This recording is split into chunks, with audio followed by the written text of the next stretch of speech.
आज का विषय है कि क्या हम समस्या से टूट चुके हैं।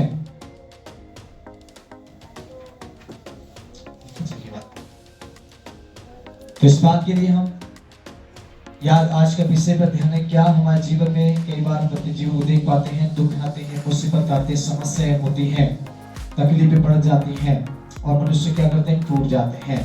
उनको लगता है ये समस्या जाने वाली नहीं है, उनको लगता है ये बीमारी अपने जीवन से नहीं होगी और ये दुष्ट आत्मा मेरे घर से निकलने वाली नहीं होगी। कई बार अपने जीवन में हम उन बातों से टूट जाते हैं। तो आज देखेंगे उस परमेश्वर कैसे उस टूटे व्यक्ति को, कैसे उस परमेश्वर पर दुख में रहने वाले व्यक्ति को परमेश्वर संभालता है और कैसे कठिनाइयों से पार कराने के लिए परमेश्वर आज हमारे जीवन में काम करता है।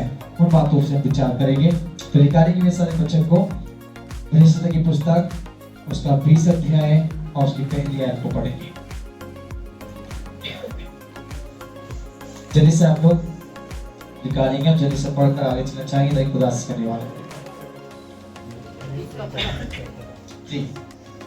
संकट के दिन यहोवा तेरी सुन ले। हाँ, याकूब के परमेश्वर का नाम तुझे ऊंचे स्थान पर नियुक्त करे।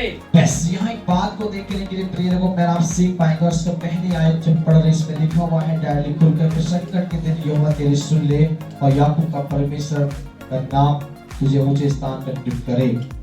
आज याद रखिए, पहले वो जो संकट आए, दुख आते हैं, मुसीबत आते हैं, मेरा आप क्या करते हैं।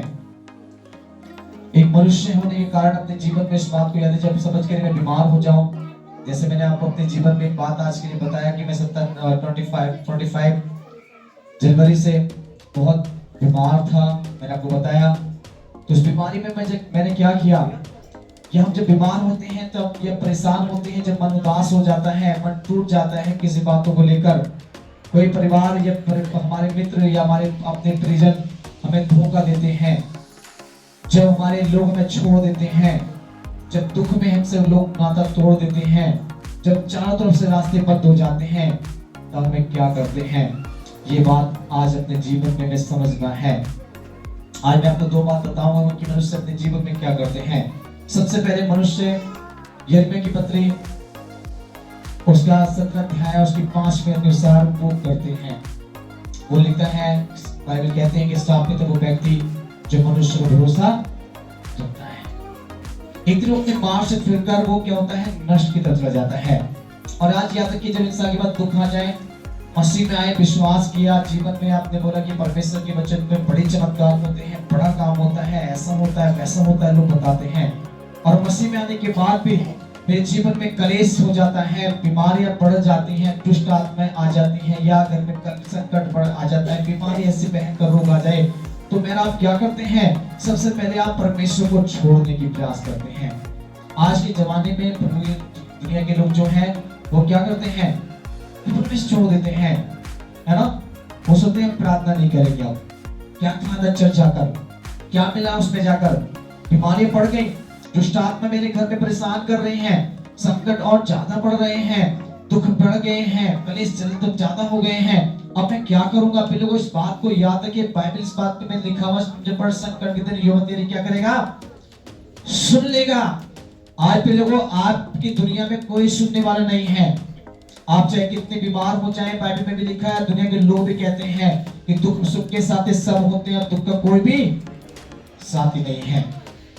आप अपने दुखों में, बीमारी में आप पे कर्ज हो जाए, आप मुसीबत में पड़ जाएं, आप बड़ी समस्या में जकड़ जाएं, आप किसी को व्यक्ति को अपने प्रिय लोग को जिससे बहुत प्यार करते हैं फोन करिएगा, आप बोले प्रिय मुझे 50,000 रुपए जरूरत है, आपसे मुझे बहुत नीड है, आप मुझको दीजिए। वो व्यक्ति क्या करेंगे, क्या बोलेंगे, ठीक है सॉरी भाई, आप मुझे कल बोलते तो मैं जरूर आपके लिए कुछ कर सकता था, बट आज नहीं है। और दूसरी बार आपका फोन उठाना मत, आपका ब्लैक लिस्ट में नंबर और आपसे नाता, तो बोलेगा रास्ते में भी मिल गए तो कुछ पाकर निकल जाएगी, मिल जाएगा तो ये भागने लगेगा। जब आप संकट में, बीमारी में, तकलीफ होते हैं, आपके पड़ोसी आपको देखने नहीं आते, संकट में आपको सब छोड़ देते हैं, जब टूट जाते हैं, बिखर जाते हैं, तब यहोवा कहता है मैं तेरा पिता हूँ। हालेलुया। परमेश्वर कहता है कि मैंने तुझको बनाया है, तू मेरा है और मैं तुझे क्या करूंगा, उठाऊंगा। आइए बाइबल के वचन 20 का पहली आयत को थोड़ा ध्यान से पढ़े। कई बार आप बच्चे को पढ़ चुके होंगे, भजन 17 नीति वचन लोग पढ़ते रहते हैं। ज्यादातर अक्सर सुबह के समय नीति वचन पढ़ने का शौक लोगों को हो गया है और शाम के समय भजन पढ़ने का शौक है, पर केवल शौक है। बाइबल पढ़ने का शौक लोगों को चढ़ गया है, पैदल चर्च जाने का शौक है, प्रार्थना करने का शौक है, प्रचार करने का शौक है, बड़ी बड़ी स्पीच करने का शौक है, पर आत्मिक जीवन नहीं है। पहले वो शौक से काम नहीं चलेगा। आप चर्च में जाने का शौक रख के जाते हैं कि चर्च में जाएंगे, टाइम पास होगा, थोड़ी आराधना करेंगे, परमेश्वर छोटा मोटा तो आशीष दे ही देगा, ऐसे सोच के जाएंगे, कभी आशीष नहीं पाएंगे। आप प्रचार करने का शौक रखते कि मैं प्रचार करना अच्छे से जानता हूं, मुझे बाइबल का बहुत ज्ञान है, मैं प्रचार कर सकता हूं, ऐसे करके शौक करेंगे, नहीं, परमेश्वर आशीष करेगा। आप केवल सोचते कि मैं प्रार्थना करना मुझे अच्छा आता है, मैं प्रार्थना करूंगा तो परमेश्वर मुझे यार ऐसे देंगे, लोग मेरे लिए बड़ी मेरे तारीफ करेंगे, ऐसे कभी आशीष नहीं देगा। बाइबल की आयत को समझेगा। ये आयत जो 20 का पहला कह रहा है, तो परमेश्वर का संकट में यहोवा तेरी क्या करेगा, सुन लेगा। आपकी कोई सुने ना सुने, पहले को मैं आपको गारंटी के साथ बोलता हूं, जब आपने टूट जाते हैं, जब आप दुख में गिर जाते हैं, खुदा आकर आपसे कहता है कि मैं अपने हाथ को उठाने के लिए तैयार खड़ा होता कि मत डर, मैं तेरे साथ हूं, और वो मुझे नीचे नहीं अपने गोद में उठा लेता है। हालेलुया। खुदा कलाम कहता है कि मैं तुझे बनाने वाला परमेश्वर हूं, मैं तेरा रक्षक हूं, तू कहां जाता है। अब भक्तों के पास जाते हैं, डॉक्टर के पास जाते हैं, पैदों के पास जाते हैं, मनुष्य के पास बोलते हैं, पैसे खर्च होते, भैया प्लीज मुझे थोड़ा सा पैसे की जरूरत है, मुझको दीजिए। मनुष्य आपका भरोसा तोड़ देते हैं, लोग आपको छोड़ देंगे। मैं आपको गारंटी के साथ कह सकता हूं, मेरा यहोवा कहता है पृथ्वी के अंत तक तुझे ना छोड़ूंगा। हालेलुया। आप जब बीमारी में हो, घुटना टेक के प्रार्थना करके देखो, खुदा की रहमत, उसकी दया, उसकी करुणा तुम्हारे पर आएगा, आप परमेश्वर में चंगे हो जाएंगे। क्या डॉक्टर चंगा करेगा? क्या आपको पैर चंगा कर सकता है? आप भक्तों के पास जाकर बोलेंगे एक मुर्गा बकरा चाहिए, भक्त आपको लूटेंगे, हजारों रुपए खर्च करवाएंगे। खुदा कहता है तू मुझे कुछ ना दे, केवल अपना मन मुझको दे, मैं तुझे चंगा करूंगा, तेरे दुष्ट आत्मा को निकालूंगा। परमेश्वर के सामने शैतान डरता है। क्या ऐसा करने के प्रयास में है आप? पर हम नहीं करते हैं, हम मनुष्य के पीछे भागते हैं। जब मैं बीमार हो जाऊं, सबसे पहले दवाई चाहिए। जब मेरे पास शैतान खेलने लगे तो पहले भगत चाहिए। घर में कलेश हो जाए तो कोई भाई चाहिए। घर में परेशानी आ जाए तो किसी को पंचायत चाहिए। लड़ाइयां हो जाए तो पंचायत इकट्ठा करना है। ज्यादा प्रॉब्लम आए तो पुलिस केस कर देना है। ऐसा करके मनुष्य के विचारों में, ऐसे करके शैतान ने लोगों के मन को हरा हुआ है। और शैतान हमेशा नहीं चाहता कि तुम इन बातों से आजाद हो जाओ। शैतान नहीं चाहता कि तुम अपनी दवाई को छोड़ना स्टार्ट करो। शैतान नहीं चाहता कि दुनिया के लोगों से भरोसा कम कर दो। और हम ऐसा नहीं करते, हम ज्यादातर अपनी मर्जी को चलाने के लिए लोगों के पास जाते हैं। और बाइबल कहती है श्रापित है वो व्यक्ति जो मनुष्य के सहारे में चलते हैं। ये लोग मैं अपने जीवन में इस बात को मैं इसलिए कहता हूं कि मैंने अभी तक मनुष्य पे भरोसा नहीं रखा। मेरी सेवा को 17 साल से ऊपर हो गई और आज तक भी मैंने अपने जीवन में किसी भी व्यक्ति पर भरोसा करके चलने के लिए प्रयास नहीं हो। चाहे मेरे घर का हो, बाहर का हो, मेरा अपना मित्र हो, दोस्त हो, चाहे मेरा कोई भी क्यों ना हो, चाहे कलीसिया हो, चाहे पास्टर हो, चाहे मेरा सीनियर अधिकारी क्यों ना हो, बट मेरा जीवन का उद्धार करने वाला और सबसे बड़ा सहायक मेरा यहोवा है। हालेलुया। और जब मैं उसको पुकारता हूं, मेरी सुनता है, गारंटी है। जब मैं दुख में होता हूं, कलेश में होता हूं, टूट जाता हूं, जब ये सब छोड़ देते हैं, खुदा कहता है मैं तुझे छोड़ूंगा नहीं, ये मेरा वायदा है। मेरे जीवन के बहुत से ऐसे अनुभवों को मैं अपने जीवन से बता सकता हूं कि जब मैं संकट में आया, जब मैं कलेश में आया, कि सबने छोड़ दिया, खुदा ने कहा स्वर्ग से आवाज देकर, मेरे बेटा मैं तुझसे प्यार करता हूं और तेरे में सब कुछ जीवन दे चुका। मैंने अपने बेटे यीशु को तेरे लिए कुर्बान किया है, तू मेरा है और मैंने तुझको प्राण देकर बचाकर तुझे चुन लिया, तू मेरे संग रहने वाला व्यक्ति है। खुदा कहता है तेरे संकट से छुड़ाने के लिए मैं आ रहा हूं। लोग यहाँ तक कि परमेश्वर हमारे नीड को जानता है, परमेश्वर जरूरत को जानता है। मेरे मांगने से पहले हर चीज को मुहैया कराने वाला यहोवा है, वो परमेश्वर है। वो कैसा मनुष्य है दुनिया में? कोई ऐसा व्यक्ति है दुनिया में? कोई ऐसा व्यक्ति मिला आपको दुनिया के अंदर? कोई पास्टर से सबके सामने है, पास्टर जी बोले कि आओ भाई मैं तेरे हाथ रख के तेरी बीमारी को ठीक कर सकता हूँ, हैंड टू हैंड कर सकता हूँ, बट कर देगा, पर वो पास्टर सबके संग कभी नहीं रहेगा। रहेगा क्या? कि बड़े से बड़े महात्मा, बड़े से बड़े गुरु, बड़े से बड़े दुनिया के रहने वाले भक्त लोग भी कहने की वायदा कर सकते हैं, पर वो आपके संग रहने के लिए नहीं रहेंगे। खुदा कहता है मैं तेरे साथ हूँ, और वो तुम्हारे संग रह के बताते हैं, देख चेक करके। जानते हैं 24 का 8 क्या कहता है? परख के देखो यहोवा कैसा भला है, क्या ये धन्य हो व्यक्ति जो उसके शरण, किसके शरण में जा रहे हैं मेरा? लोग आज मनुष्य, दुनिया की मनुष्य की शरण में जाकर अपने आप को परमेश्वर की महिमा से रहित कर देते हैं, परमेश्वर से दूर हो जाते हैं। आप कहते हैं कि हम तो भैया ठीक हैं। मन से पूछिए, दिल को परमेश्वर जानता है, आपके मन को खुदा जानता है कि आप कितने ठीक हैं और कितने बेकार हैं। आज मनुष्य आज परमेश्वर को छोड़कर अपनी मर्जी पूरी करने में लगा हुआ है। आज परमेश्वर के लोग भी परमेश्वर की आज्ञा को उल्लंघन करके अपनी इच्छाओं को पूरी करने में लगा हुआ। फिर लोग याद रखिए, खुदा आने वाला है, मेरे यीशु आ रहा है, और यीशु आने में समय नहीं लगेगा। आप अपनी मर्जी को जितना पूरा कर रहे कर लीजिए, आप अपने जीवन में जो कर रहे कर लीजिए। एक एक बात का जब वो लेखा लेगा, आपके जुबान से एक शब्द ना निकलेगा। हालेलुया। आपके जीवन के एक एक कमियों को जानता है मेरा परमेश्वर, मेरे जीवन की समस्या को जानता है मेरा परमेश्वर, मेरी कठिनाइयों को जानता है मेरा परमेश्वर, हर एक इच्छा को जानता है मेरा परमेश्वर। जब मैं उसकी अगुवाई में चलते हैं, जब उसकी आत्मा में चलते हैं, हर एक आशीष से मेरा प्राप्त करते हैं।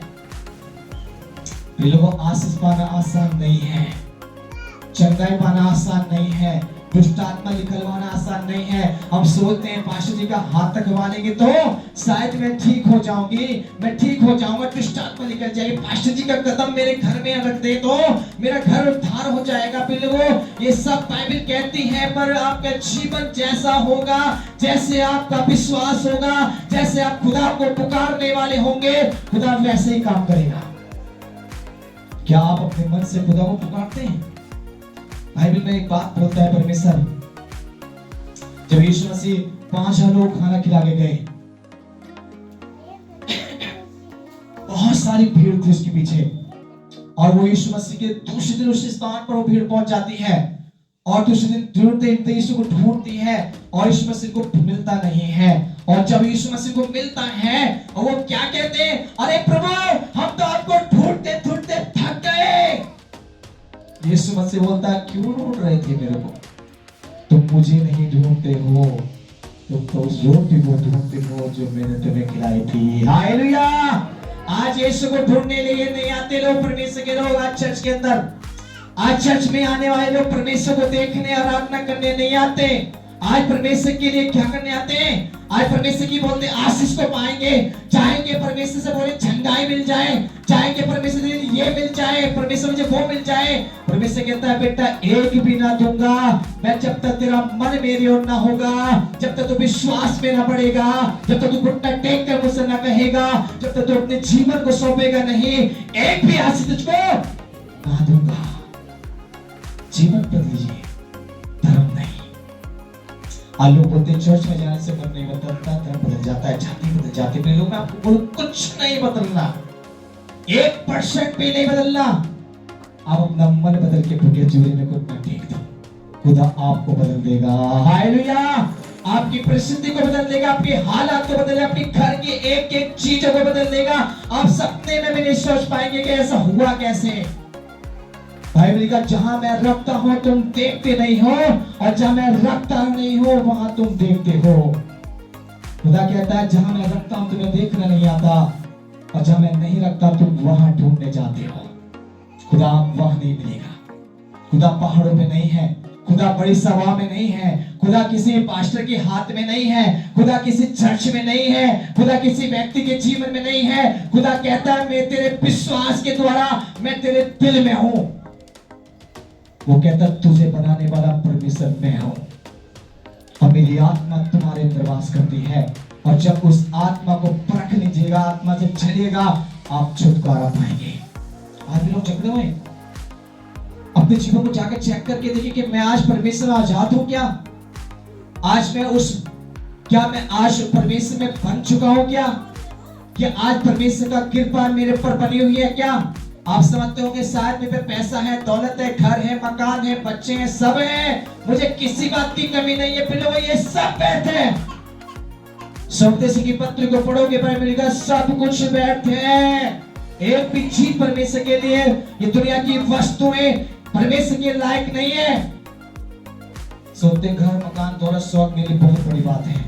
मैंने बहुत बैंक बैलेंस कर रखा है, मेरे पास पैसा है, मेरे पास सब कुछ है। बीमार होगा लाखों रुपए में खर्च कर दूंगा, ठीक होके निकलूंगा। गारंटी के साथ बोलता हूं, यदि कोई होगा की मर्जी ना हो, एक पल भी नहीं जी पाएंगे, एक सेकंड भी आप बीमारी से ठीक नहीं हो पाएंगे, एक पल भी दुष्ट की युक्ति से मुक्त नहीं हो पाएंगे। यदि खुदा की मर्जी ना हो, उस परमेश्वर का अनुग्रह ना हो, आप एक भी सेकंड खड़े होकर चल नहीं पाएंगे। आज चंगा करने वाला योद्धा है। कई बार सोचते हैं क्या, हमें लगता है क्या कि परमेश्वर से काम कर सकता है? क्या आपको कभी सोचा कि परमेश्वर ने जीवन क्या कर सकता है? आप अपने जीवन को एक बार दुनिया से अलग करके देखो, फिर देखो प्रभु की आशीष कितनी मिलती है, फिर देखो परमेश्वर का सामर्थ्य कैसे में जीवन में दिखता है। जिस घर में कदम रख दिया ना, दुष्ट आत्माएं हिलेंगी। आपके पड़ोस में आप प्रार्थना करने के लिए बैठ गए ना, उसके अड़ोसी पड़ोसी के घर में शैतान खेलेंगे। पर ऐसा सामर्थ नहीं है मेरा आपके अंदर। हम सोचते हैं पर प्रभु हमें सामर्थ चाहिए, प्रभु तेरा भी सही चाहिए। वो कहता है बेटा मन को बदल, तब मैं तेरे सामर्थ से भर डालूंगा। क्या मन बदला? उस समय हम जानते दौड़ते एक बार, और मैं कहानी इस बच्चे के द्वारा आपको बताना चाहूंगा। नॉर्मल सी बात, एक बार यीशु मसीह के चेहरे वो परमेश्वर ने बोला तुम क्या जाओ, कफनों को लेकर जाओ, मैं तुम्हें बाद में मिलता हूँ। और उसके चेहरे नाव पे बैठे और कफन झील पे चले गए। और 2-4 मील चलने के बाद यीशु मसीह लहर पे से आ रहे थे। समुद्र की लहरों पर यीशु मसीह चल रहे थे और वहां के चेले देखकर बोले कि भूत आ रहा है। वो भूल गए यीशु को, जो हमारे साथ बड़ा चमत्कार करने वाला था। उसको यीशु को देख के क्या बोलते हैं? भूत है। यीशु जब के पास आके खड़ा होता है तो क्या बोलते हैं? यीशु मसीह शांति रखो, ढांढस बांधो, मैं हूं, मत डरो। तब भी चेले विश्वास नहीं करते। अगर तू परमेश्वर का पुत्र यीशु है तो मुझे समुद्र पे आने के लिए बोल। पतरस कहता है मुझे इस पानी में चलने की आज्ञा दे, तू परमेश्वर का पुत्र यीशु है तो। ऐसा बोलता है। आज मनुष्य क्या कहते हैं? अगर तू सच में परमेश्वर है ना तो मेरी बेटी को ठीक कर रहा है, तू सच में परमेश्वर इस काम को करके दिखा, मेरे घर में ये कर पहले, मानूंगा जब तू परमेश्वर है। चैलेंज मत दीजिए खुदा को। खुदा चैलेंज को स्वीकार नहीं करता, चैलेंज देने वाले को नष्ट कर देता है। जो परमेश्वर से बोलता है तो सच में है ना परमेश्वर, तो करके दिखला। परमेश्वर ऐसे से प्यार जानते। थोमा ने एक बार ऐसे विश्वास किया, उसने बोला कि मैं जब तक उसके हाथों में उंगली डाल के ना देख लूं तब तक विश्वास नहीं करूंगा वो यीशु है। यीशु मसीह तुरंत वहां प्रकट होते हैं और से कहते हैं थोमा तुम अविश्वासी नहीं विश्वासी बन और डाल मेरे हाथों में उंगली जिसमें कीड़े ठोकी गई थी। और उसने तुरंत उसके हाथ में जो डाला, देखकर वो रोने लगा, प्रभु मैं डर गया था, मैं तुझसे माफी मांगता हूँ, मुझे माफ कर दे। बोले कि तू विश्वासी नहीं है, तू तो देख के विश्वास करने वाला विश्वासी है। तू जैसे विश्वासी को परमेश्वर पसंद नहीं करता। आज जो सुनते हैं चमत्कार होंगे, जब नमस्कार करेंगे नहीं करेंगे। वहां फालतू बात 25 डालेगा, दुनिया की प्रवचन दुनिया सुनने की जगह क्या करना हो जाएगा। ऐसे विश्वासी को खुदा जानता है। चमत्कार हो तो जब माने, मेरे घर में ये प्रॉब्लम ठीक हो जाए जब मानेंगे यीशु को। दिलों को याद रखिए, ऐसे कहने वाले को परमेश्वर जानता है और वो परमेश्वर उसके जीवन में 1% भी काम नहीं करेगा। इत्तेफाक आपको लगता जरूर होगा कि परमेश्वर ने सब कुछ जैसे करेंगे, मैं तो सब कुछ सब ठीक है। साल 2 साल 10 साल 15 साल 20 साल आप ठीक दिखेंगे और जब आफतें आएंगी ना तो बचाने वाला कोई नहीं होगा। जब आफत और मुसीबत का एक आंधी उस घर पे चलेगी, उस परिवार पे चलेगी ना, जिसने सोचा परमेश्वर कुछ नहीं है, सब ठीक हो रहा हमारे घर में, क्या करना है, फॉर्मेलिटी निभाओ, चर्च में जाओ, आराधना करके अपने घर आ जाओ, कुछ नहीं है। पास्टर जी ने किस द्वारा चमत्कार थोड़ा हो गया था, उस विश्वास को बनाने के लिए हम चलेंगे चर्च, दिखलाएंगे चर्च में जाकर, घुटना टेक देंगे, प्रभु तू मेरा परमेश्वर है। फिर लोगों, मैं आपको जानू ना जानू, मेरा खुदा आपको जरूर जानता है और वो आपको परखता है। पुस्तक 139 में लिखा हुआ, तेरे उठना बैठना चलना फिरना सब भली बातें और तेरे सोने की भली बातें छानबीन करने वाला परमेश्वर हूं मैं। तेरे विचार को दूर से समझने वाला परमेश्वर हूं मैं। तू बात तो समुद्र में जाएगा तो भी मैं वहां पर हूं, तू पाताल में जाए मैं वहां, तू आकाश पर चढ़ जाए मैं वहां। तेरे कोई ऐसा स्थान नहीं है कि तू दुबक कर कुछ गलत कर सके। हर एक स्थान पर मैं रहने वाला परमेश्वर हूं, खुदा कहते हैं। समझ पा रहे कहने मतलब? समझ पाने प्रिय लोगों, आज ये वचन आपको इसलिए बताना चाहता हूं कि अंत का समय है और आज कट्टर विश्वासी नहीं बन पाए, नरक की तरफ चले जाएंगे। मेरा आप कहां जा सकते हैं?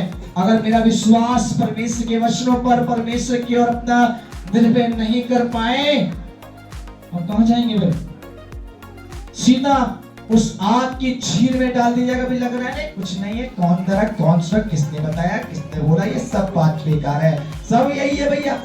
ऐसा करके लोग विश्वास क्या बोलते हैं, अपने मन को झूठी तसल्ली देकर बोलते हैं नरक भी यही है, स्वर्ग भी यही है, ऐसा सब यही है। यदि कोई स्वर्ग नरक नहीं बेटा, आपको याद रखिए प्रिय लोगों, याद रखिएगा, खुदा आपको उस दिन को दिखलाने के लिए आपको मरने नहीं देगा। मर भी जाओगे तो आपको झंडा करके खड़ा करेगा, देख तू नरक ही जाएगा।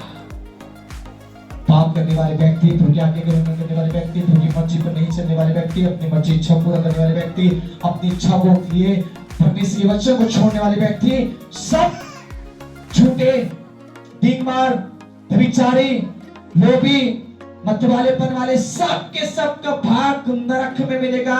और भजन प्रकाश सेवक के 22 अध्याय में लिखा हुआ है, कहता है परमेश्वर, कहां जाएंगे वो व्यक्ति? आज अपनी मर्जी पूरे करनी है, कोई दिक्कत नहीं, प्रभु कुछ नहीं कहेगा। आप जहां जहां चाहे जाइए, जो करना करिए, दारू गुटखा तंबाकू बीड़ी सिगरेट भांग सब खाइए पिए, कुछ नहीं कहेगा। चर्च में आइए, कुछ नहीं कहेगा। आप प्रार्थना करिए, कुछ नहीं कहेगा। आप चिल्ला चिल्ला के आराधना करिए, कुछ नहीं कहेगा। जब अंत का समय यीशु खड़े होंगे तब कहेगा तू मेरा नहीं है। नीति वचन मत्ती की पुस्तक 7 का 21 और 22 को घर पढ़िए, उसमें लिखा क्या है आपको मालूम होगा।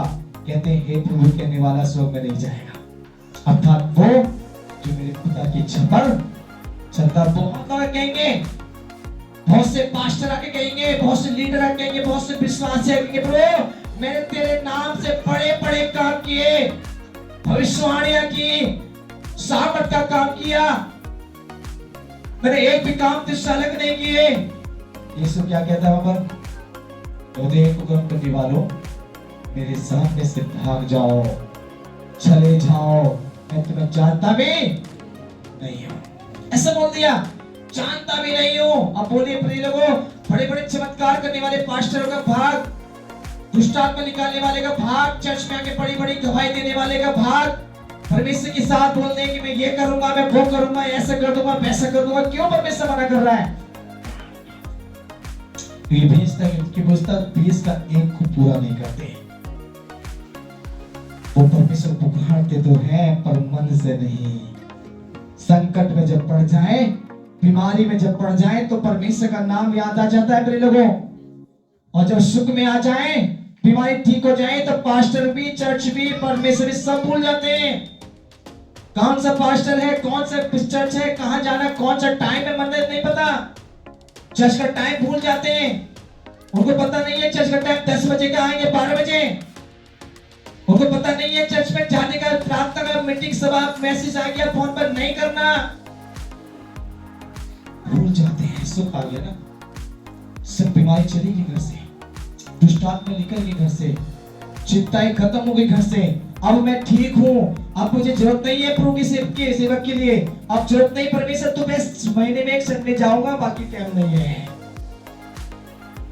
गया ना भी जाऊं कोई पत्थर परेशानी नहीं है। याद रखिए इजराइल के लोगों, मूसा के जमाने की बात को याद रखिएगा। जब मूसा को परमेश्वर ने भेजा कि जा में लोग बड़े दुर्दशा में पड़े हुए हैं, उनको छुड़ा के ले गया, और मूसा ने परमेश्वर से घुटना टेक कर रो रो के प्रार्थना कर करके और उस राजा से छुड़ाने के लिए दिन रात एक कर दिया, उस जाली को छुड़ा के ले आया और ऐसे समुद्र से पार कराया जो आज तक कोई से पार ना कर पाया, और यरदन नदी से निकल के आया, उस लाल समुद्र से निकल के आया जिस नदी को आज तक कोई भी उसको पार नहीं कर पाया।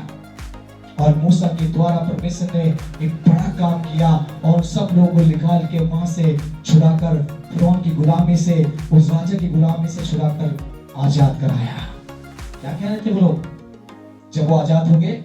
जब तक आजाद नहीं थे तो रोते थे, परमेश्वर अरे मेरे पर दया कर, अरे तुम मुझे बचा लो, मेरे बच्चों को बचाओ, मुझे इस गुलामी में छुड़ाओ।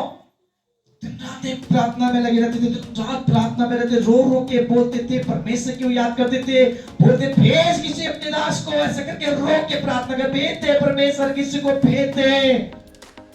और जब वो परमेश्वर ने अपने दास को वहां भेज दिया और उनको छुड़ा के ले आया और जंगल में आ गए, तो क्या कह रहे थे मालूम है क्या? कि तू हमें भरवाने को नहीं आया। वो सब लोग क्या कह रहे थे परमेश्वर के दास से, मूसा से, अरे तू हमें यहाँ पे भरवाने को लेके आया है क्या? तू यहाँ ना तो खाने को अच्छा मिलता है ना पीने को, हम तो उस राजा के पास ही ठीक थे, वो खाने को पीने को तो मिलता था, उस गुलाबी में ठीक थे। आज भी चर्च के लोग बोलते हैं जी क्या फायदा चर्च में, अगर जब भी किसी बात को वचन की बात के लोगों से बोलना स्टार्ट करो, भैया आपने ये वचन नहीं माना, इस बच्चे को सुनो और बच्चे को मारो, ये परेशानी आएगी। अजी क्या फायदा, आप कोई बंगलादेश थोड़ी ना, हम तो विदेश के लोग हैं, हम तो हिंदुस्तान की परंपरा को मानेंगे जी। मूसा के साथ भी लोगों ने ऐसे बोला था, उन लोगों ने भी ये बोला था क्या है तू, कैसा परमेश्वर सेवक है, तू कौन है, तू मैं क्यों बना, तेरा परमेश्वर ने क्या दिया, तेरा परमेश्वर भूल गए वो मेरा परमेश्वर भी है। वो बोलते हैं तेरा परमेश्वर ने क्या दिया है। ऐसी बातें मूसा से करने लगे, ये लोगों अंत में बहुत खतरनाक समस्याओं का सामना करना पड़ा। उनके दूध पीते बच्चे मर गए, जमीन फट गई, काफी लोग उस पे समा के मर गए, मरी आ गई, बीमारियां हो गई, नर पिता की तकलीफें आई, परमेश्वर दास से उल्टा बोलने की वजह से परमेश्वर ने अपना क्रोध उन पे भड़का दिया और एक को भी छोड़ने के लिए नहीं बोला। वो तो मूसा का दया थी, वो घुटने टेक के पूछा, रोने लगा, प्रभु दया कर। हेरोन पर्वत पे जाकर रो के प्रार्थना करने लगा, 40 दिन 40 रात भूखे रहकर घुटने टेक कर रो रो कर परमेश्वर से प्रार्थना में लगा रहा। परमेश्वर से बोलेगा, प्रभु मेरे लोगों पे दया कर, मेरे लोगों को मत मार, मेरे लोगों को मत परेशानी में डाल, रो के प्रार्थना करने लगा। आज आपको मालूम है कि सेवक लोग कितना रोते हैं। आपको लगता होगा कि हम तो हमारे जीवन में जो आजादी मिली हुई है प्रार्थनाओं के द्वारा, बस हमारी तो प्रार्थना करें ना करें तो फिर भी ठीक है, या घुटने टेक कर उपवास कर आपके लिए रोते हैं, हम दिन रात परमेश्वर के लिए प्रार्थना करते हैं। हालेलुया, मेरे बच्चों को कोई प्रॉब्लम नहीं है, मेरे पास खाने की कोई दिक्कत नहीं है, रहने की कोई दिक्कत है, सब ठीक है। बट हम किसके लिए रोते हैं, हम किसके लिए प्रार्थना करते हैं, हम किसके लिए घुटना टेकते हैं? जीवन में परमेश्वर सब दिया है, आशीष में पढ़े, प्रार्थना पढ़े, सामर्थ पढ़े, सब दे रहा है, हम तुम्हारे लिए रोते हैं, आपके लिए घुटना टेकते हैं, दिन रात में से उपवास में जाते, प्रभु मेरे लोगों को संभालना, एक एक विश्वासी पर दया करना, कोई भी बीमारी में न जाए, कोई शैतान छूने न पाए, उनके बच्चों को संभालना। आज अगर आप सुरक्षित है ना तो प्रभु सेवकों की प्रार्थनाओं से सुरक्षित है। अगर खुदा के कलाम के द्वारा बाइबल को पढ़ के देखिए, अगर उसके सेवक लोग प्रार्थना न करते तो देश तबाह हो जाते, देश के देश तबाह हो जाते। और आज खुदा के कलाम से अगर पढ़ते हैं, हिंदुस्तान को संभाल कर रखने की अगर वजह है तो परमेश्वर के लोगों की प्रार्थना की ताकत है। अगर हिंदुस्तान को आज भी आप बाढ़ से बचाया, लड़ाई से बचाया, युद्ध से बचाया, किसी भी संकट से बचाया, किसी बीमारी से बचाया है तो परमेश्वर के लोगों की प्रार्थनाओं का असर है। अगर वो प्रार्थना ना करें ना देश तबाह हो जाए। जानते हैं कि प्रार्थना में क्या सामर्थ था? 3.5 साल तक आकाश से एक बूंद टपकने के लिए मना कर दे, नहीं टपकेगा, एक बूंद भी आकाश से नहीं टपकेगा तो नहीं टपकेगा। रोहिदास ने बोला जा 3.5 साल देश के अंदर बारिश नहीं होगी, 3.5 साल तक बारिश नहीं हुई, एक बूंद नहीं, जब का अकाल पड़ गया, अन्न सूख गया, अन्न लोगों के घरों में नहीं रहा, सब खत्म, भूखे मरने लगे। राजा, उसकी वहां की रानी इजबल रानी ने क्या करा, जिसने ऐसी भविष्यवाणी की इसको मार लो, आदेश कर दिया गया परमेश्वर के सेवक को मारने के लिए। उसका राजा आहाब ने आके बोला, मैं तुझसे रिक्वेस्ट करता हूँ, मैं तुझसे विनती करता हूँ, हाथ जोड़ता हूँ, मुझे माफ कर, और तू क्या कर, मेरे देश के लिए प्रार्थना करता कि हमें बरसात होने लगे। 3.5 साल बीत गए हैं, बरसात का बूंद नहीं है, लोग मर रहे हैं। जानते हैं राजा ने क्या किया, उससे माफी मांगी, और तब एलिय्याह ने उसके लिए घुटना टेक कर उसे बोला, जा आज बरसात होगी। हालेलुया। और जब उसने बोला जा बरसात होगी, और जब उसने घुटने टेक के प्रार्थना स्टार्ट की अपने सेवक से, जाकर देख बादल उठा के नहीं, उन्होंने कहा पर सेवक अभी कुछ नहीं है, अभी मैं दोबारा जाकर देख क्या उठा, अभी थोड़ा सा है, और जाकर देख कितना उठा। उन्होंने बार बार भेजा और क्या, बादल पूरा हमारे सर पे आ गया है, जाके बोल दे राजा से वो जल्दी से अपने रथ पे बैठ के घर पहुंचे, तो भीग जाएगा। बरसात तगड़ी हो गई। 3.5 साल में से बरसात को परमेश्वर सेवक की प्रार्थना से कर दी गई, जो उस देश में किसी ने नहीं कर। बड़े बड़े भविष्यवक्ता इस देश में थे, बड़े बड़े भविष्यवाणी करने वाले लोग थे, बड़े बड़े चमत्कार करने वाले इस देश में थे, एक से भी प्रार्थना से नहीं हो पाया। और एलिय्याह के सेवक के पास जो परमेश्वर का पवित्र सेवक था, उसकी प्रार्थना को सुनकर काम किया। क्या है, क्या समझते हैं आप लोगों को, सेवक को क्या समझते हैं? आज अपने जीवन में थोड़ा देखिए, आप अनिति चाल को चलकर भी आप जिंदे हैं, सलामत हैं, तो खुदा की रहमत परमेश्वर के सेवकों के द्वारा है। उन्होंने अपने सेवकों को चुनकर अलग करने के लिए बोला, मैंने अपने भक्तों को अलग करा हुआ है। क्यों? इसलिए ताकि पूरे लोग एक भी नष्ट ना हो। आज आपको शिक्षा देने का हमारा ये कारण है, आपको वचन समझाने का एक कारण था कि एक भी जन संसार और शैतान के वश में न पहुंच जाए, आप नरक की तरफ न चले जाएं, आप समस्या में न जाएं, और हर एक जन परमेश्वर के राज में जाएं, और आप दुनिया की बातों से बच जाएं। आपकी प्रार्थना में सामर्थ है, इस पीस के एक वचन में सामर्थ है।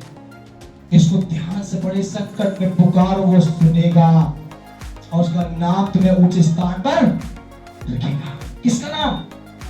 किसी प्रधानमंत्री का नाम पे नहीं जाने परमेश्वर बोला। आप किसी भी बड़े नाम को लेकर बोले मैं कलेक्टर बन गया, टीएसपी बन गया, पीएसपी बन गया, मैं एसपी बन गया, मैं एक वकील बन गया, मैं जज बन गया, मैं पुलिस ऑफिसर हूँ, मैं ये हूँ, मैं वो हूँ, मैं ये हूँ, मैं डॉक्टर हूँ, मैं एमबीबीएस हूँ, मैं ये हूँ। इस बात के नाम से आपका काम नहीं चलेगा। अगर आप परमेश्वर मसीह के नाम पर चलते हैं, खुदा आपको पूछते सर बना देगा। हालेलुया। ऐसा सर दुनिया देखेगी और तुम्हारे सामने झुकेगी और कहेगी यहोवा ही परमेश्वर है। आपको मालूम है सदरक मेशक के बदलों के बारे में, आप अच्छे से जानते हैं उसके बारे में।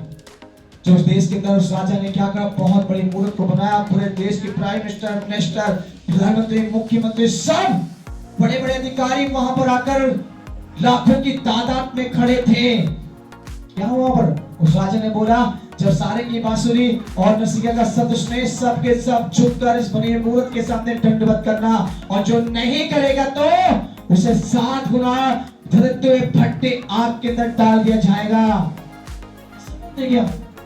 और उस देश के सभी बड़े बड़े नेता गणों ने, बड़े बड़े लोग अधिकारी ने आकर उसकी सारंगी, देश की आवाज, उसकी बांसुरी और नसीहा की आवाज को सुना, सब झुक गए, दंडवत किया, जबकि 3 लोग चुपचाप खड़े रहे, सदरक मेशक आबेदनगो ने।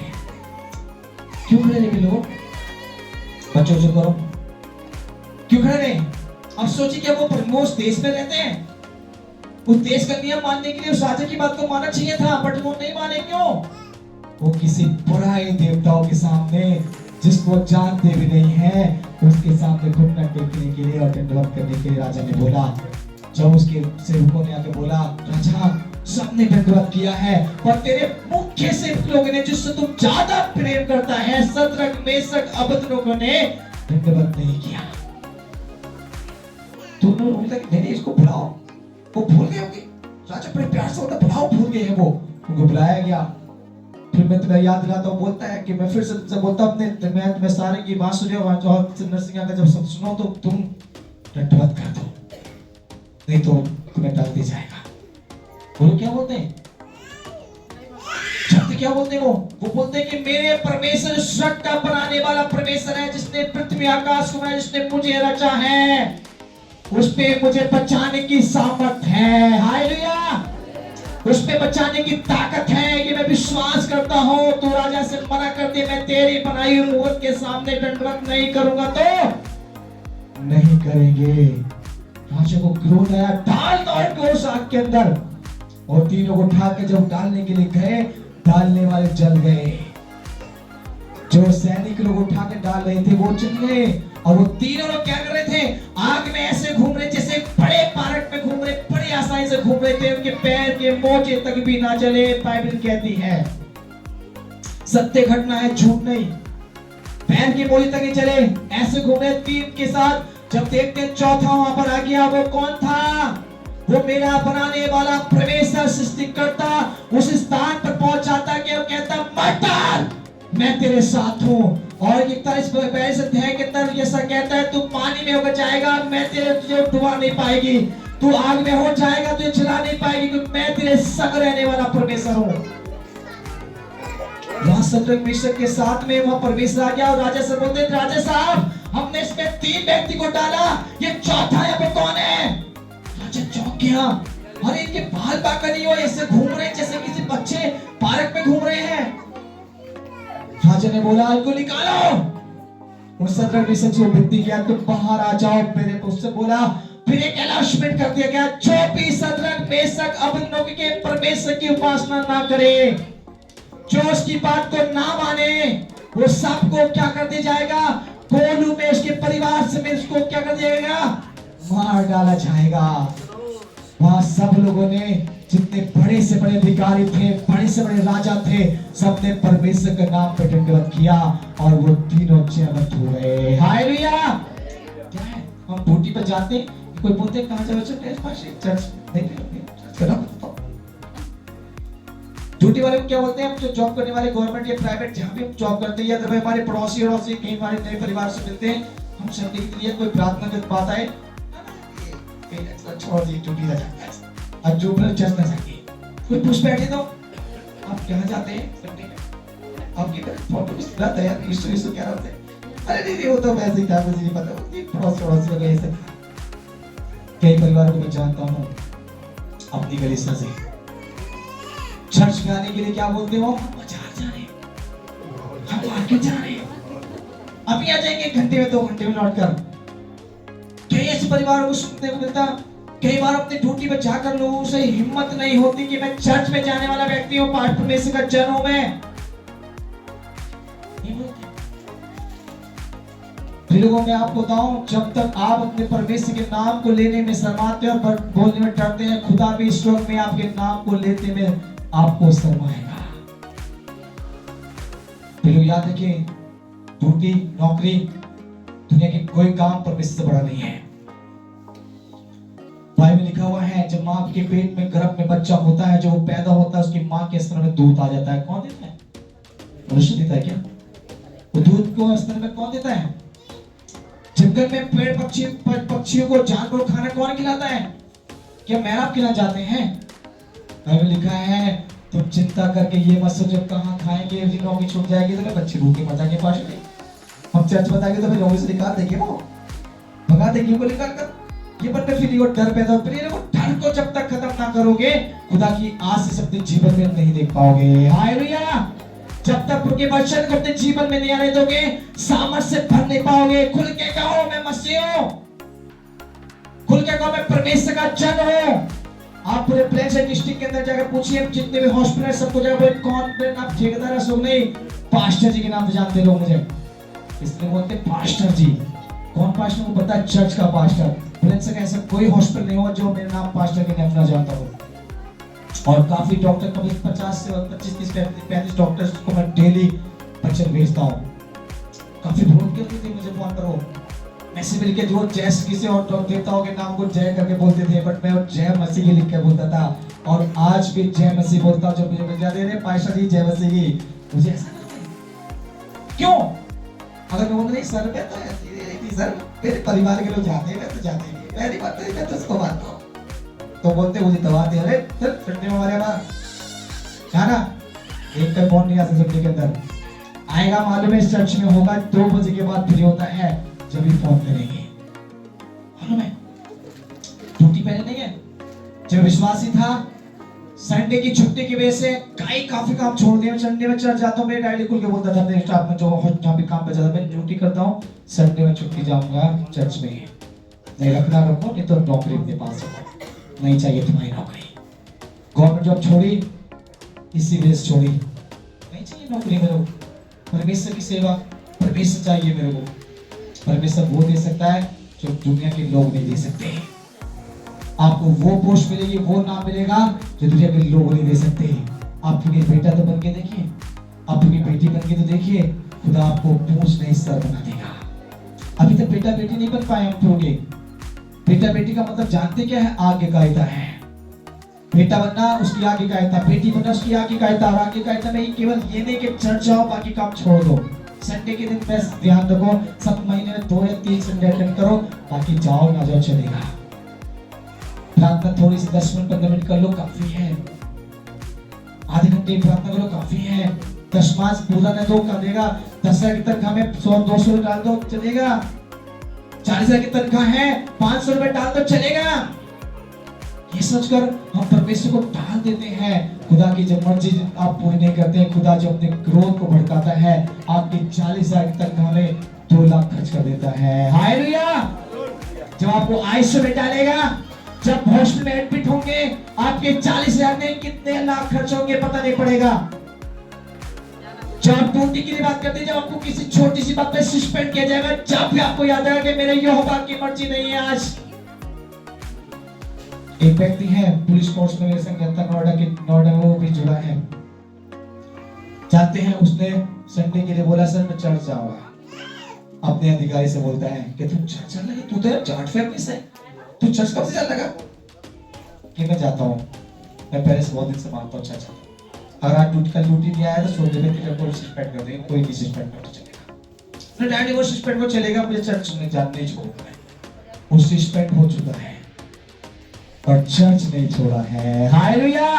उसने मेरा खुदा, उसने बोला मेरा खुदा नौकरी जो उसने दी, अब दोबारा सस्पेंड का टूटी चढ़ाएगा। वो मैं विश्वास करता हूँ, मेरा खुदा पर विश्वास है, मुझे नहीं चाहिए तनख्वाह नौकरी सरकारी। संडे के लिए उसने सब किया। फिर ऐसे बहुत से घटनाएं, बहुत से लोगों के जीवन की गवाहियों को सुन पाएंगे आप, और अपने जीवन के विश्वास को मजबूत कर पाएंगे आप। डर के नहीं, डट के तुम्हें सामने रहना है, लोगों को बताना है मैं मसीह हूं। ठीक है ना? समझ में आ गया? मतलब एक और 2 बात पढ़ के जैसे खत्म करेंगे। सब 10 पत्री 7 अध्याय, सब 10 की पत्री 7 अध्याय को निकाल लीजिए और उसका 18 आयत को पढ़ लीजिए। चलिए से 18 तो तेज पढ़िए। यह अच्छा है कि तू इस बात को पकड़ रहे हैं, हाँ, और उस बात पर से भी हाथ न उठाए, हाँ, क्योंकि जो परमेश्वर का भय मानता है, हाँ, वह इन सब कठिनाइयों से पार हो जाएगा। राइट। परमेश्वर आपको बताता है इस पर किस बात को पकड़े लेना है। इसमें लिखा है, तो डायरेक्ट लिखूं क्या है कि ये अच्छा है कि तू इस बात को पकड़े रहे और उस पे से हाथ न उठा, क्योंकि जो परमेश्वर का भय मानता है वो सब कठिनाइयों से पार हो जाता है। हालेलुया। कठिनाइयां जिस बात से मेरा आप टूट जाते हैं, मेरा मन टूट जाता है, उदासी में पहुंच जाते हैं, डिप्रेशन में पहुंच जाते हैं, समस्या में रहकर हम अपने जीवन में निराश हो जाते हैं और हमें लगता है कि हमारे बचने का कोई रास्ता नहीं है। खुदा कहता है तू मेरी बातों को पकड़ कर रख। खुदा कहता है तू मेरे वचन में चल के दिखला, तू मेरे साथ चल के दिखला, तू उसमें से हाथ ना उठा, तू मेरी प्रार्थनाओं के लिए अपने हाथ को उठा। फिर परमेश्वर कहता है कि तेरी सारी कठिनाइयों से तुझे पार कराने के लिए मैं यहोवा तेरे साथ हूँ। हालेलुया। कठिनाइयां जानते हैं, जब कठिनाइयां आती हैं, मैंने आपको बताया था अभी कि आपके अपने आप को छोड़ देंगे, नाता तोड़ देंगे, और मेरा परमेश्वर, मेरा बनाने वाला ईश्वर, वो कहता है मैं तुझे साथ जाऊंगा, तुझे छोड़ने वाले कहता ना, मुझे कभी त्यागूंगा नहीं, कभी छोड़ूंगा, मैं तेरे साथ हूँ। अच्छा के देखो, परख के देखो यहोवा कैसा भला है, चेक करके देखो। जब तक चेकेंगे नहीं परमेश्वर के बारे में, आपको मालूम नहीं होगा यहोवा कैसा है। समुद्र के किनारे बैठ के बोलो ठंडा पानी है, पी लो, ऐसे बोल के आप उसको महसूस तो कर सकते हैं पर चैन नहीं। आप बोलते हैं समुद्र के किनारे बैठ जाओ, ठंडा पानी है, उस पर पैर तक भी नहीं रखा आपने, पानी को चेक करके देखा ठंडा है तो हमें क्या है पता नहीं। आप समुद्र के अंदर जाइए, किनारे पे नहीं गहराई में जाइए, जब अच्छा लगता है। नहाना है तो किनारे बैठ के फिर पानी पर डालने से फर्क नहीं पड़ेगा, अंदर जाओगे तो खुदा आपको आशीष से भर देगा। हालेलुया। हाँ आप बच्चे में विश्वास करते हैं, हम प्रार्थना है, हाँ यीशु मसीह है, मैं विश्वास करता हूँ यीशु परमेश्वर है, मैं विश्वास करता हूँ, हाँ उसने मेरे घर की बीमारी ठीक कर दी, मैं जानता हूँ, ये काफी नहीं है। हाँ दशमांश दे देते हैं आप परमेश्वर के लिए, घर में महीने में एक बार प्रार्थना करवाते हैं, ये विश्वास नहीं, आपका विश्वास नहीं है, ये मसीहत नहीं है। उसके वचन की गहराई में जाओ। जब बीमारी आए, शैतान परेशान करे, दिक्कतें बढ़ जाए, खुदा में गहराई में जाओ, उसके साथ देखो खड़े होकर, जब ये कठिनाइयां तुम्हारे जीवन से जाएगी। हालेलुया। आप ऊपर मत देखिए, वचन के ऊपर मत चाहिए, वचन की गहराई में जाना सीखिए, उस वचन की एक जड़ तक पकड़ना सीखिए, और जब वचन की जड़ तक घुस जाएंगे, खुदा की आशीष से भर के निकलेंगे। आप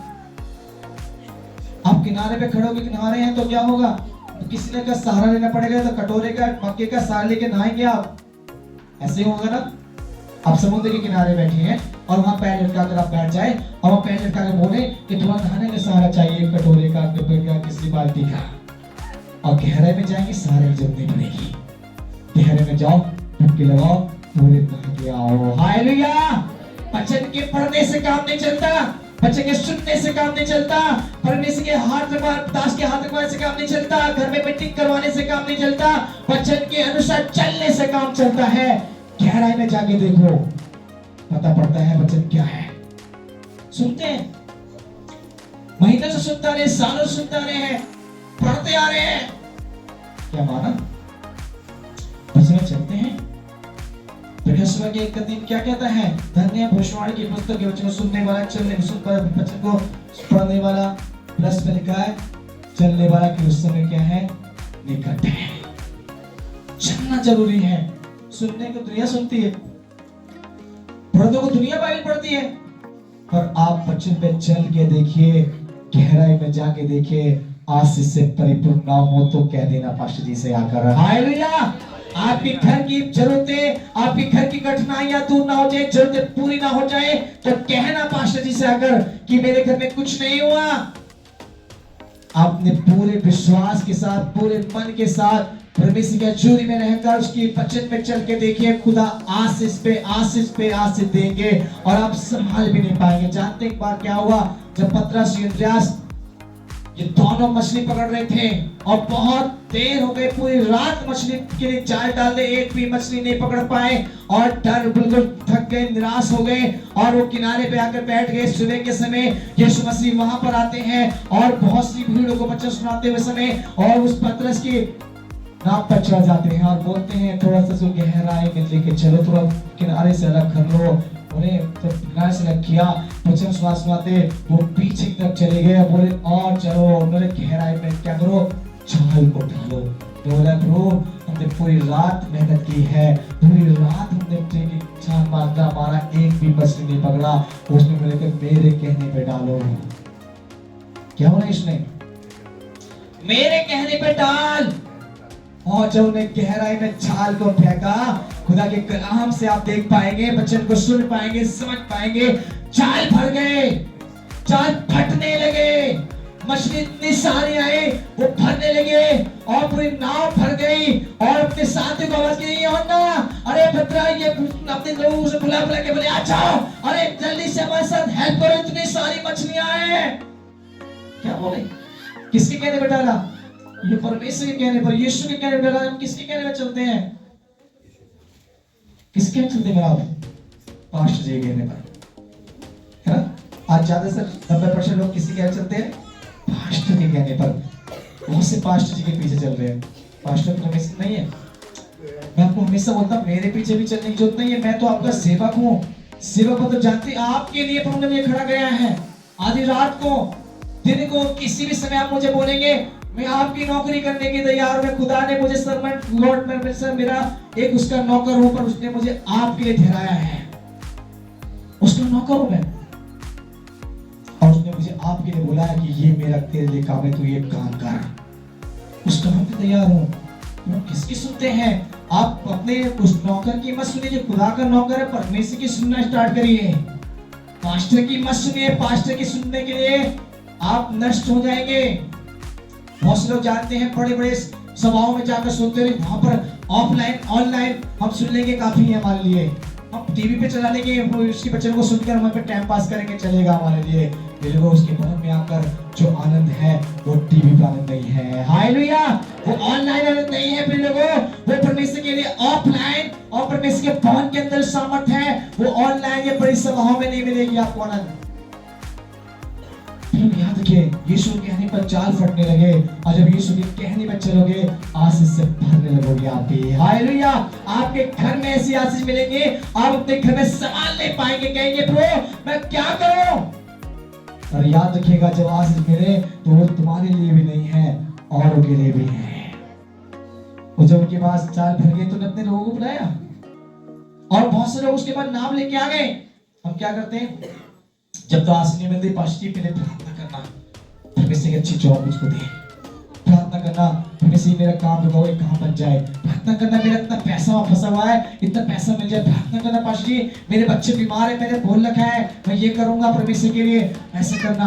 और जब प्रार्थना करते हैं वो ठीक हो जाते हैं, जॉब मिल जाती है या उनके काम बन जाते हैं और उनकी जीवन समाधि मिल जाती है, क्या करते हैं, आशीष मिल गई ना, तो परमेश्वर के लिए कंजूसी करना, एक दो बार दिए तो दिया बहुत है। अब क्या करना है, पूरी जिंदगी में परमेश्वर को देते रहेंगे क्या? परमेश्वर जिंदगी को देना, जिंदगी परमेश्वर दी है, जॉब परमेश्वर दी है, आशीष परमेश्वर दी है, तो ये आपके लिए नहीं है, खुदा के और कामों के लिए भी है। याद रखिए लोगों, जब परमेश्वर आपको लिमिट से आउट देता है, वो लिमिट आपके लिए है, आउट किसी और के लिए है। आपको 10 रुपए की खर्चा है, आपको 50 रुपए दे रहा है परमेश्वर, तो उसकी 40 रुपए और उनको दे देना है ना? ऐसे करते हैं।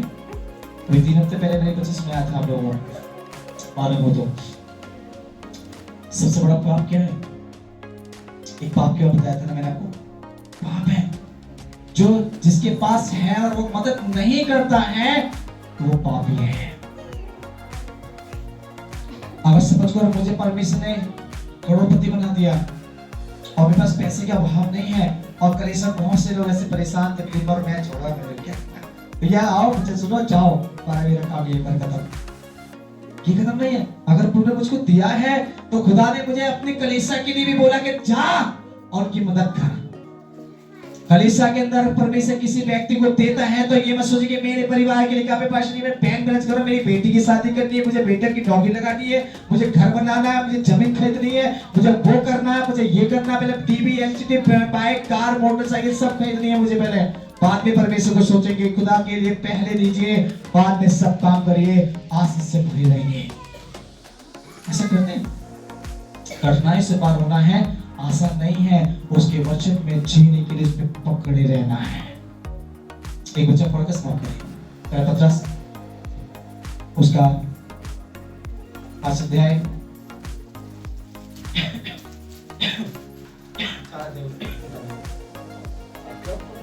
4 अध्याय, पहले पत्रस का 4 अध्याय 7 से लेकर 12 तक।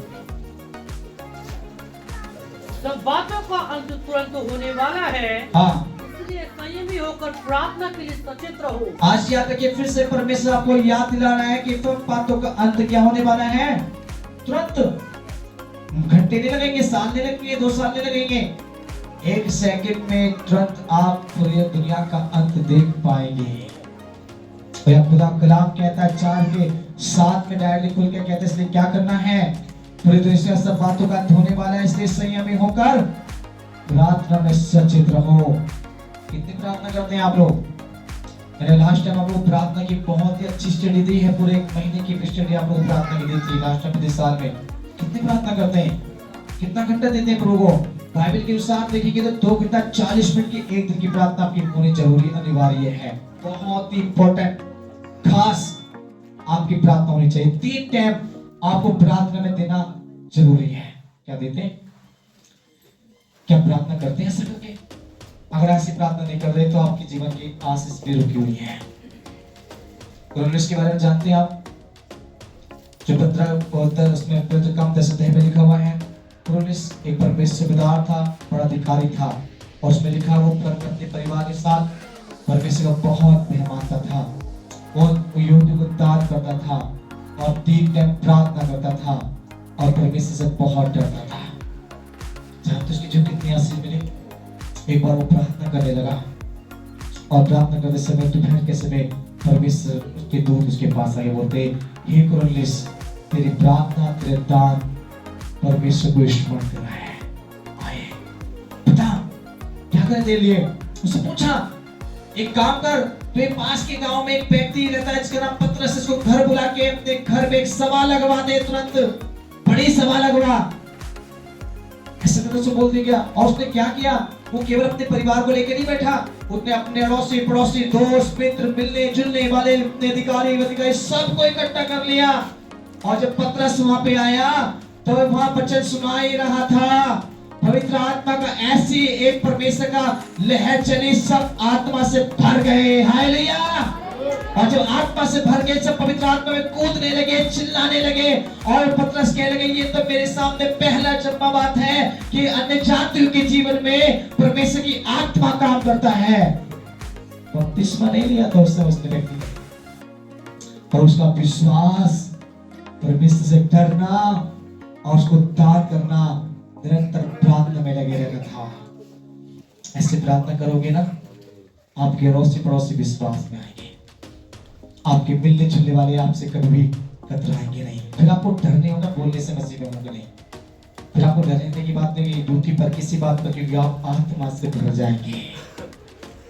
आत्मा से भरिए, ये बाइबल कहती है, मुझे बताता है इसके जीवन के द्वारा सीखने को मिलता है।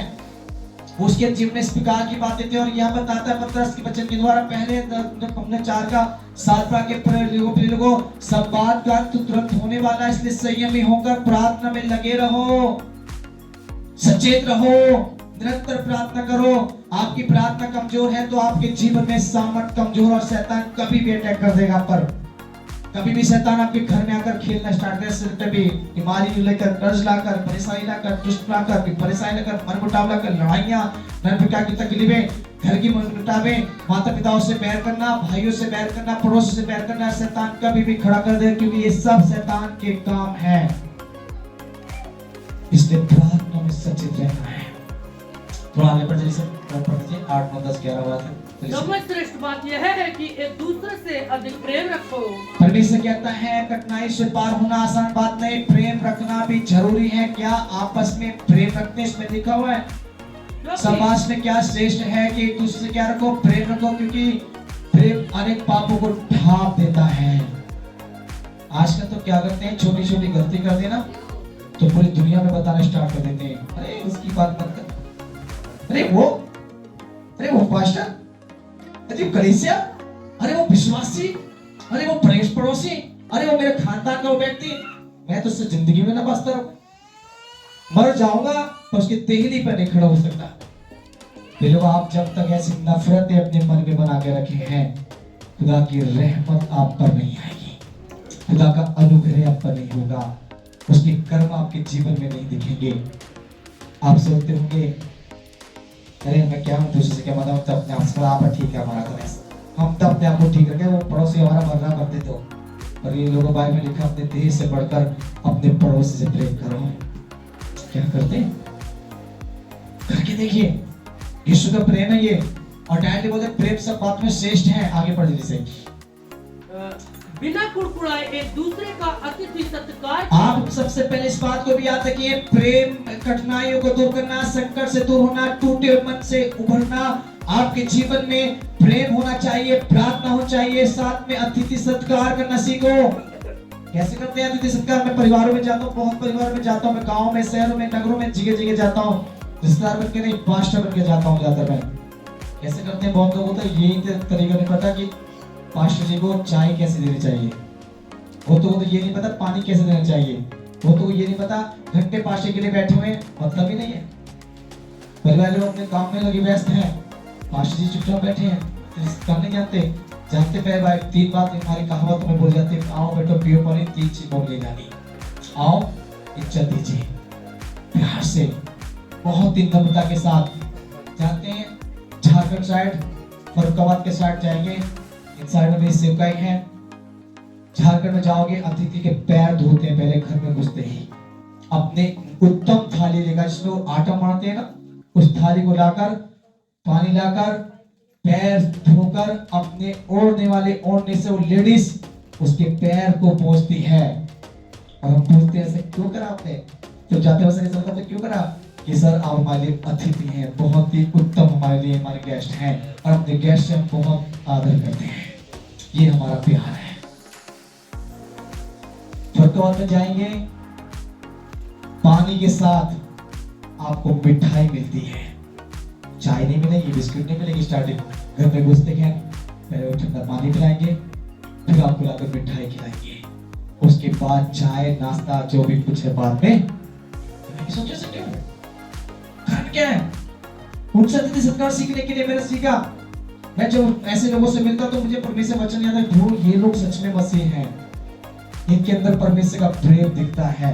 कलीसिया में नहीं गए, नए विश्वासी भी नहीं है, चर्च में भी नहीं आते, पहली बार मिलने आए और लोग को लगता है ये विश्वासी लगते जाते हैं, कभी उनके अंदर से प्रेम। मैंने से पूछा, मेरा भाई रमेश थे, सुधीर थे, कई लोगों से पूछे, हम तो को आपने मैंने भाई इसका मीनिंग क्या है, इसका मीनिंग में समझाओ कि तो पानी और मिठाई क्यों दी आपने को, उनके पहले पानी पीकर ठंडे हो जाओ और मिठाई खा के मीठी बातें बोलना स्टार्ट करो, तब हम आपसे बात करते हैं। हालेलुया। जानते हो हमसे जब तक बात नहीं कर सकते जब तक पानी और मिठाई नहीं खा लेते हम लोग। पानी पीकर मिठाई खाकर जब तक चुप नहीं हो जाएंगे, वो हमसे एक शब्द भी नहीं पूछे कैसे हो, कहां से आए हो, कौन हो, क्या हो, कुछ नहीं पूछते। पानी पीते हैं, मिठाई खाकर जब बोलते हैं और बताइए, चाय लाते हैं, जब चाय के साथ बैठ कर बात करते हैं, आप बताइए कैसे हैं भाई साहब, कहां से आए हैं आप, कौन है आप, प्यार से बात करते हैं। तो मैं बोला क्या है, उसका मतलब समझ पाया कि पानी पी के अपने आप को पहले गुस्से को ठंडा कर लो, जो क्रोध में बाहर से आए लड़के जलन कर कुछ भी कर गए, ठंडे हो जाओ। पानी पीने का मतलब यही है। और मिठाई खिलाने मतलब कि अब मीठा खाकर मीठी मीठी बातें बोलना, कड़वी बात नहीं। राइट बात है। ये बात फरुखाबाद में मैंने जाके सीखी। अचरा गांव के अंदर पूरा यादवों का गांव है वो, और उसमें हमारी सेवा है। फिर लोग याद रखिए, ऐसे करके हम पहली बार जब जा रहे थे, मैं रमेश भाई सुधीर, हमें डर लग रहा था कि गांव में बिल्कुल ठेठ गांव, बड़ा देर गांव, वहां पूरे एक भी जाति और नहीं, सिर्फ यादव और पंडित है, दो ही जाति है। हमने बोला यहाँ ईश्वर का बच्चा सुनाए कि लोग मारेंगे, पक्का मारेंगे, छोड़ने वाले नहीं आज। और मैं बिल्कुल चाहते हो, ये लोग तो मुझसे बोले पाशी जी चलो चलो वापिस लिख लेते हैं, अभी सही तरह वापिस नहीं चलेंगे। ये लोग मुझसे बोलेंगे अरे चलो पाशी आज रात को रुक लीजिए, रात को रुके तो काट देंगे लोग है। मैंने कुछ नहीं काटेंगे, टेंशन तो मेरा परमेश्वर साथ है। हम जब रात को प्रार्थना करके सभा हमारी बहुत बड़ा स्टेज लगा रखी थी, जब हमारे प्रधान के घर में पहुंचे, उसने बड़ा ही ताकत के साथ गद्दे बद्दे लगाकर बड़ा अरेंजमेंट कर रखा था, बोले तैयार, बड़ा अच्छा प्रोग्राम की तैयारी कर रखी है। रात को प्रार्थना की, बहुत सारे लोग बैठे, अन्य जाति के लोग। सुबह उठे, हमारी खाट जब मैं आंख पीटी कोई सब के सब चारों तरफ बहुत सारे लोग बैठे हुए थे, कोई पानी लेकर, कोई चाय लेकर, कोई कुछ लेकर, कोई कुछ लेकर। ये क्या है, मैं आंख खोले देख डर गया, ये सब कैसे बैठे हैं। अरे क्या हो गया भैया, किस तरह हम आपको तैयार करें बैठने का, क्यों हमारी प्रार्थना करो, हमारे घर चलो, हमारे लिए पानी पी लो, हमारी चाय पी लो, हमारे ये कर लो, वो कर लो। लोगों ने हमारे दिल पे प्रार्थना कर दो पाशी, हमारे पानी पे प्रार्थना कर दो, आपकी हाथ तक चमत्कार रात अपने प्रार्थना की, बहुत लोग ठीक हो गए।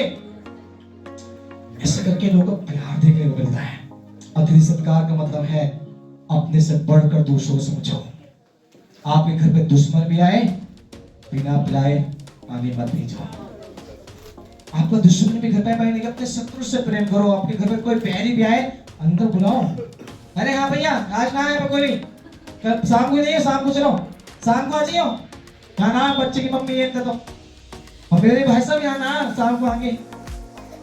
उससे पूछ तो लो भैया क्यों आए, अंदर बुलाओ तो सही, बैठाओ, पानी पिलाओ।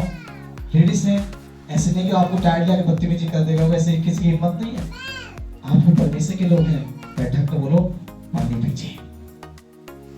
आप उससे पर्दा करते हैं, पर्दे में बोलिए, ऐसे बताओ जो भी आप लगते हैं, ये बात बताओ क्या होता है, कैसे से बात है, मैं सब है ना, चलो मैं शाम को आ जाऊंगा।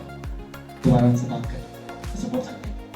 अति सत्कार करें, उसका मन खुश हो जाएगा, बोले कि देखो कितना इज्जत है, कितना आदर है, कितना एक्सपेक्ट करने वाले लोग हैं, बड़े प्यार से रहने वाले लोग आपको आज से देके जाएगा। और आपने बाहर से बाहर उसको बिना पिलाए बिना खिलाए भगा दिया, बड़े बड़े बदतमीज खाना है, बहुत ही बदतमीज लोग हैं, लोगों तो बिल्कुल कल नहीं है। आगे बढ़ेंगे जैसे जिसको जो वरदान मिला है हाँ वह उसे परमेश्वर के नाना प्रकार के अनुग्रह के बड़े भंडारियों के समान एक दूसरे की सेवा में लगाएं।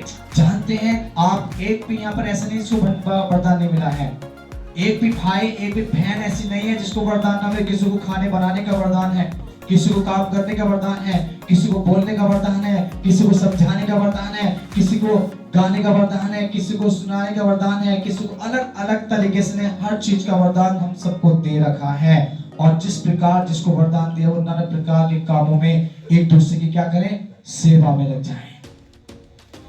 वो ये नहीं कहते यीशु मसीह तुम मेरी सेवा करो, हम एक दूसरे की सेवा में लगे, परमेश्वर के परिवार हैं हम लोग, एक दूसरे की मदद करने में लग जाएं, उसमें पढ़ते चले जाएं, खुदा आशीष करेंगे। आगे बढ़ जैसे यदि कोई बोले तो ऐसा बोले मानो परमेश्वर का वचन है। हाँ यदि कोई सेवा करे तो उस शक्ति से करे जो परमेश्वर देता है, जिससे सब बातों में यीशु मसीह के द्वारा परमेश्वर की महिमा प्रकट हो।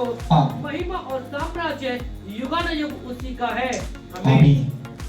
यहाँ पर भी लोग बाइबल क्या कहते हैं, इसमें लिखा है जब तुम बोलो तो कैसा बोलो, जैसे परमेश्वर का वचन। आजकल लोगों के बोलने का तरीका बदल चुका है। परिवारों में जाओ और बात करनी नहीं, भाषा वो वाली बात बताओ, तुमने वहां तो ऐसा ना करा है, हमारे यहीं पे ऐसे क्यों कर रहे हो, लोग ऐसा बोलते हैं।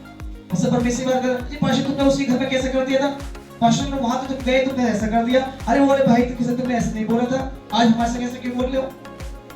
वो किसी पहले ही इस बात को क्या कर दिया, अपनी कड़वी बात कर दी। इसलिए तो बोलते परपा जाके सीखो, परपा जाके सीखो, पानी के साथ मिठाई खाओ और इस पर मीठी मीठी बातें बोलना स्टार्ट करो, है ना। फिर मैं इसलिए बोलता हूँ कि हमें जब बोलो तो ऐसा बोलो जैसे परमेश्वर का वचन बोल रहे हैं। परमेश्वर के लोगों के साथ नम्रता के साथ आपका जो शब्द है सलोना और कोमल होना चाहिए, फिर सामने वालों को उत्तर देना आप सीख जाए।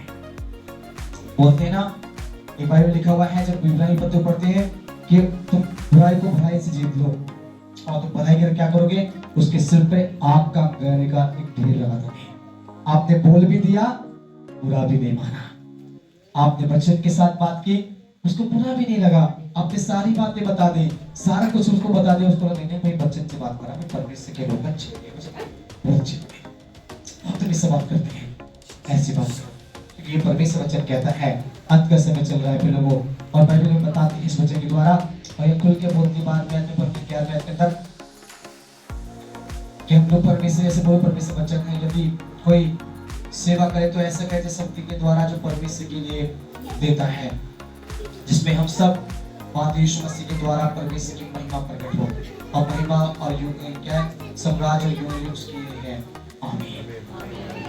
इस वचन के साथ मैं भी समाप्त करता हूँ, तो आप लोग भी आशीष करने पाए।